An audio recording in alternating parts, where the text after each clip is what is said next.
Do y'all want to know how I convinced Paris, Prince, and Blanket Jackson to eat at Disney's Pop Century Resort food court for dinner one night? Well, stay tuned and find out. With over 20 years of experience serving as a cast member for the Walt Disney World Resort, welcome to Less is More Disney. So, you know that ultimate rumor that has been going on about Michael Jackson's kids since the time they stepped on into the world?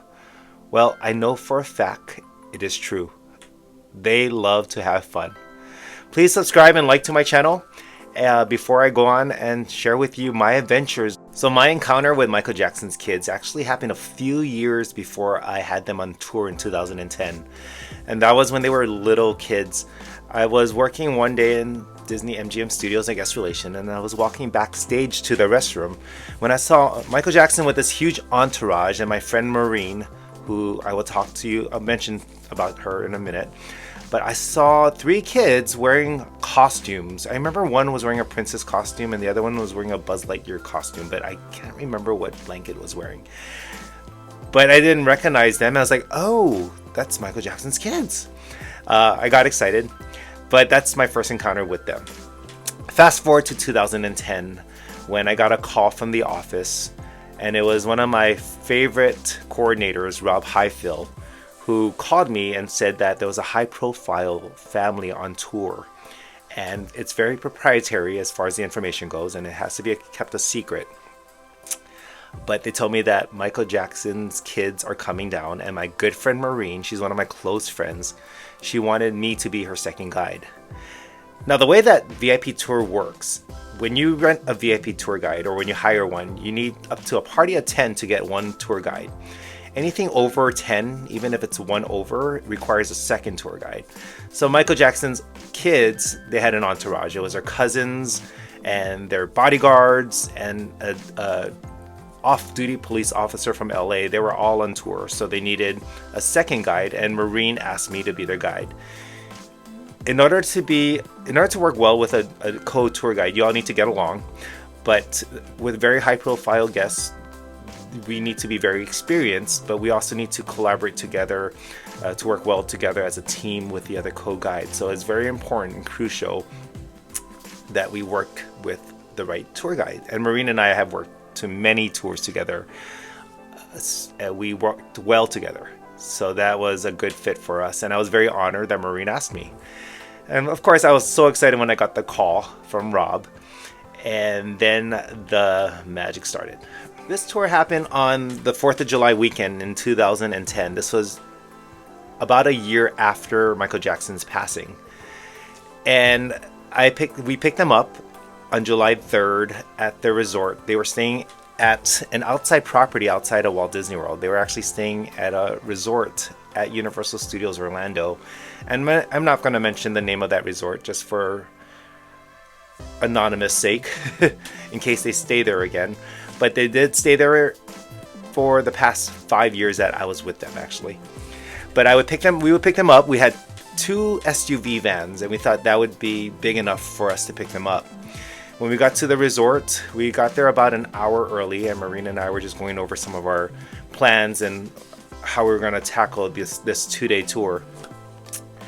When we got to the resort, we were met up by one of the security guards of Michael Jackson, as well as one of their undercover off-duty LAPD. And they were very nice. They came up to me and Maureen and they were telling us about the Jackson kids and about their cousins and how excited they were. And also about some of the expectations of Maureen and I on tour. Meaning that we want to make sure that keep their lives private. So whatever they say in the car about anything that's personal, we definitely don't want to mention. Also, that we would want to keep everyone together and try not to separate as much as we can, because with a tour of over, I believe it was 17 of us, we would want to make sure to keep ourselves together. But when we got down and we met them, they were so nice. All of them just went inside the car. All 17 of them. I couldn't even tell who was who. But it just happened so fast. But I remember Marina and I, we split up into 2 of our SUV vehicles, but we just found out that those vehicles were not big enough. So what we decided to do was we split up into two cars and we drove to our office at Team Disney across from Disney Springs to switch out to two giant 15 passenger vans, or actually one passenger van. Two passenger vans, yeah. We headed over to Walt Disney World. We got everyone into the SUVs, and the bodyguards and Marine and I got together while the people were inside, or I guess we're in the van, and we kind of wanted to get a game plan for the next 2 days. By the way, this was about 2 o'clock, 3 o'clock in the afternoon. So the first night they wanted to have dinner and then go to Epcot to watch the 4th of July fireworks, which they play for us on the 3rd of July as well. So at Walt Disney World, they had the 4th of July fireworks on the 3rd and 4th so that they can accommodate a lot of families and guests coming in without overcrowding the parks. So that's what they wanted to do. So we got half the family into one SUV and half in the other, and we also had two bodyguards in one of the vans or the SUVs and two in the other. The reason being is that they want to just obviously make it for safety reasons. In case something happens to one of the cars, they have protection there. All the while Maureen and I were driving close together on I-4 heading to Walt Disney World, it was kind of nerve-wracking because we wanted to make sure to keep close distance to each other because the bodyguards kept telling us to slow down or to keep up with the other car. All the while they had all these like mics on them and their little earphones so they can talk with each other to make sure that everyone was safe. Before we head over to dinner, we went to Team Disney, which was our VIP tour guide headquarters, and that's where we switched out our vehicles. We had two passenger vans waiting for us, and it was pretty funny because Ken Davis, one of our coordinators, was in the office, but he looked out the window and saw the Jackson kids coming out of the cars and the family and just switching out to a van, so it was like a fun sight to see. Before we headed to dinner, Maureen and I had to figure out where was dinner going to be at to accommodate 17 people on 4th of July weekend, which was crazy because if you've been to a Disney park before on a holiday weekend, it's madness. But when you try to figure out 17 people for reservations, that is hard. And there's only so much we can do with the restaurants as far as giving them a heads up, let alone a party of 4, but a party of 17. And here was another challenge. The bodyguards wanted to make sure to find a restaurant that was private, meaning a private room, because they don't want any other guests listening to whatever the Jackson kids are saying or any of their conversations, because sometimes they're very private with that. And if you know any Disney restaurants, there's hardly any places with private rooms. But then the bodyguards did tell us that the night before they had a dinner experience over at Olivia's Cafe over at Disney's Old Key West Resort, that they had a private room to them. And so Maureen and I quickly called Olivia's to see if there was anything available. Well, the manager at the resort or that restaurant told us that there is a room. However, we're not allowed to reserve it. It's a first come, first serve, meaning when we get there, we will have to wait to see if it is available. No problem there, right? Well, when we drove to the resort and we got all 17 of us plus 2 tour guides heading to the restaurant, mind you, with high profile guests, you try not to make them wait a lot because we don't want them to get recognized. But yeah, we just don't want them to wait. So I went ahead and I asked the host if there's any way we can get that private room together. There were about 3 different families eating in that room, so we would have to wait a while. Mind you, it was about 5 o'clock p.m.-ish, and the fireworks were going to be at about 9 o'clock.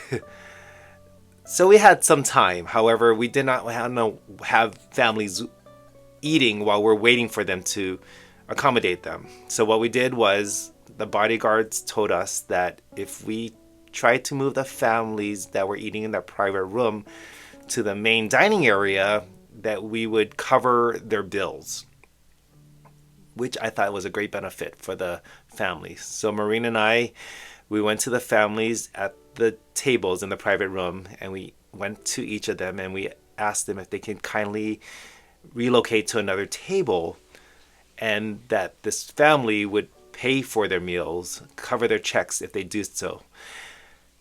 Well, two of the parties did cooperate, so we only had one left. However, that one family did not want to cooperate. And we did not want to tell the guests who they were, who that family was, or who that we had on tour. But we said that it's a very high profile family. Well, the dad in that party did not want to move, saying that you cannot buy us off, and just wanted to put up a fight. I went to the bodyguards and I said, I'm so sorry, we just have to wait for this family to finish. And mind you, they didn't even start their meal yet, so it would have been another hour or so. So we had the undercover off-duty cop as well as the bodyguards talk to the dad on the side and ask them if they could cooperate, and they didn't. And it kind of created a little bit of a conflict. Maureen and I were just very stressed out. We were like, okay, well, this is not going to work out in our favor. But we had to figure out a way to have dinner with 17 people because they were hungry and it was like dinner time. And there was no way we can find another restaurant at this point. But I decided to ask the manager at the front desk of Disney's Old Key West Resort and asked if there's a way we can eat at a private room behind the front desk. There was a conference room there.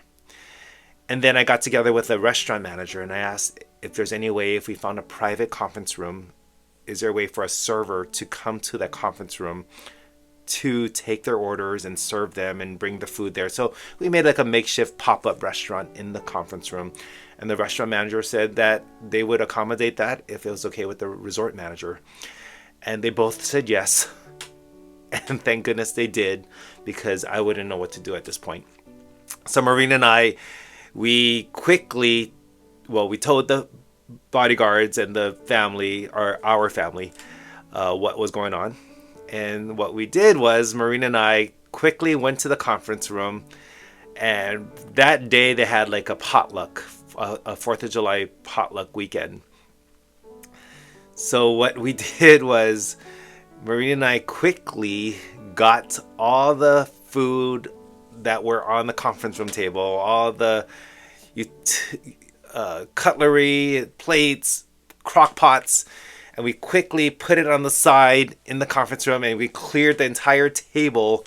And then we had some of the servers put together the table for our makeshift pop-up restaurant.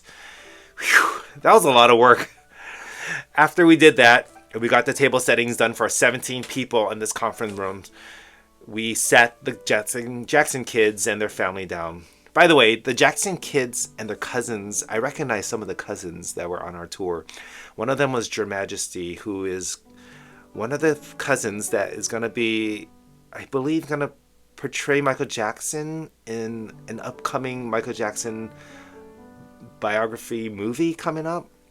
So that was cool. And one of their caretakers was TJ Jackson, who is Jermaine Jackson's son, who was in this group called 3T that was back in the 90s, and it was a group that I listened to, so I thought that was pretty cool. So while the Jackson kids and the family all had their dinner in the conference room, Maureen and I didn't want to intrude on them, so we went out to the poolside dock area. We had our French fries and burgers for dinner. After dinner, we took them to Epcot, and we had a private dock in front of the Italy pavilion at Epcot, and we had our private VIP section to watch the fireworks. And the next day, we did the same thing. We picked them up at their resort in Universal Orlando, and we took them to Disney's Hollywood Studios. We got to ride some of the attractions like Rock and Roller Coaster starring Aerosmith, and they loved the Twilight Zone Tower of Terror. By the way, Blanket did not like any big rides. He only loved Star Tours. And at that time, he was about 7 years old, so he, respectfully so, did not like the big thrill attractions. So it was more so Paris and Prince Michael and the cousins, they liked the big rides. And All of them were so nice. Paris, Blanket, Prince Michael, they're just so well behaved, well mannered. Michael Jackson raised them well, and their caretakers as well. We did a lot of the attractions, and then I believe we went to Magic Kingdom afterwards to end the night. But for dinner that night, on their second night, Maureen and I decided to take them to the Hollywood Brown Derby at Disney's Hollywood Studios because there is a private room there too, the Bamboo Room. If you listen to my second episode of this channel, I mentioned the Bamboo Room where we had dinner with Lilo and Stitch cast. So that was a private room that I knew of at Hollywood Brown Derby. So we had the Jackson kids there, and it was a nice dinner there as well. Their dinner at the Hollywood Brown Derby, we did a few more attractions, and then Maureen and I drove them back to their hotel. The bodyguards asked us to actually come upstairs with them, and we got to go inside their penthouse suite, and we said our goodbyes there. So that was a very memorable experience. Fast forward to 2 years later, I got a call from the office saying that the Jackson kids want me and Maureen to be their tour guides again. Tour experience with the Jackson kids was now during Christmas, and it was with my co-facilitator TJ, and together we had a great time with the Jackson kids. However, it was the same amount of guests, about 17, minus TJ. This time it was his brother Taj.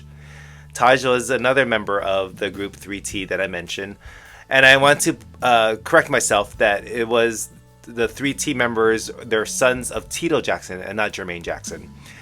But anyway, I got to take them all around, and lovely family. We ate our first night at Il Molino at the Walt Disney World Resort Swan and Dolphin. Il Molino had a private dining area, and TJ and I decided to take them there. But we did warn the bodyguards about the price, that it was a little bit more upscale, but they wanted that private dining, so I didn't think anything of them minding the price of it. Well, the bill came out to at least $3,000 to $4,000 for 17 of us plus tour guides. I overheard one of the bodyguards saying to the other bodyguards that Catherine wasn't gonna be happy with the bill. Catherine is the grandmother of Paris, Prince, and Blanket. But so as I overheard this, I told the bodyguards that, hey, maybe we should just find somewhere else the next night. That would be a little bit more less pricey. So that's when I came up with a great idea. Let's take him to Disney's Pop Century Resort at the food court, because at night, about 5 or 6 o'clock, it's not that busy during the holidays. So that's a good hint for all of you who are looking to dine at a resort during the holidays, that you don't want the crowds. Go to one of the Disney resorts, go to the quick service, because it's empty. So we decided to take them there on their second night. So after dinner at Il Molino, we decided to do some of the attractions at Disney's Hollywood Studios. Their favorites: Twilight Zone Tower of Terror, Rock and Roller Coaster starring Aerosmith, and then Blanket's favorite, which was Star Tours. And we took them the next day to the Magic Kingdom, picked them up at the resort again, and took them to the Magic Kingdom as we got to walk around the parks. As we stood out, we had 17 people with 4 bodyguards, with mics in their ears, and 2 tour guides. So we did stand out. People didn't recognize them there, so it was not that bad, thank goodness, even though the crowds were there during the holidays. We got to go on Space Mountain, we got Pirates of the Caribbean, we did Splash Mountain, all the fun attractions itself. But Blanket was still iffy about the ones that had the big heights in there, like Space Mountain and Twilight Zone Tower of Terror. Actually, I kind of put 2 and 2 together and figure out why maybe he didn't like it. Maybe it had something to do with Michael Jackson taking him to Paris, or one of those hotels where he dangled him over the balcony. I have no idea. But that was just my assumption. And I took them back to their hotel and said goodnight to them. and it was a successful second time on tour with the Jackson kids and family. So a year later, they came back to the parks and they asked me to be their tour guide again. Sadly, TJ couldn't make it on this tour, so we invited our other wonderful tour guide, Sue, with us. And of course, this was the Christmas time, so it was busy in the parks. But we knew better now. We knew to take them to a value food court resort for their dining experience, which the bodyguards didn't mind at all. This time, Paris was older now, and she had a lot of cool tattoos on her arms, and Blanket was called Bigi at that point. So Blanket told me to call him Bigi, and he was a little bit more open with me. The first 2 times I had him, he was a little bit shy and very private, but he opened up to me and talked to me more, so that was fun. And he got to be more brave and did a lot more of the big attractions, except for the Twilight Zone Tower of Terror, which he hated. But we had a good time for the 2 days we were there, and we had great experience with dining. This time we took them to Disney's Art of Animation food court for their dining experience for the 2 days. So I've had fun with the Jackson family for the 3 times I've had them within 5 years, and it was just great memories to share with them. And I want to let everyone know that they're just a great, humble family. And I respect Michael Jackson even more to this day because of the family and how he raised his kids and how his family members are just wonderful people. Well, I hope you enjoyed this episode of Less is More Disney. Please like and please subscribe. And thank you for watching. Till next time.